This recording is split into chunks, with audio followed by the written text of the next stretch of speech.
Once you have added some clients, you can begin adding projects.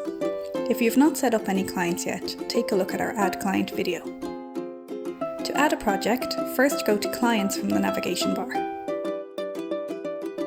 Then highlight the client you want to add the project under and click Add New Project. Here we're going to enter the project details. Enter a project name and add a short description if you like.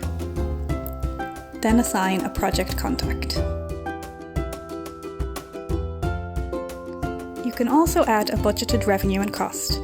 This will be used to calculate a financial summary of the project, which will help you to keep projects within budget. This is optional, so just leave these fields blank if you would prefer. Percentage complete must be manually updated as the project progresses. You can enter a project code, which is used in some reports, but again, this is optional. Then just specify the user who opened the project and click Save.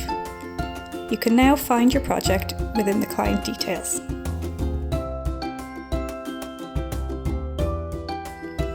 If you have any more questions, just get in touch at support@onetimetracking.com or head on over to our FAQ.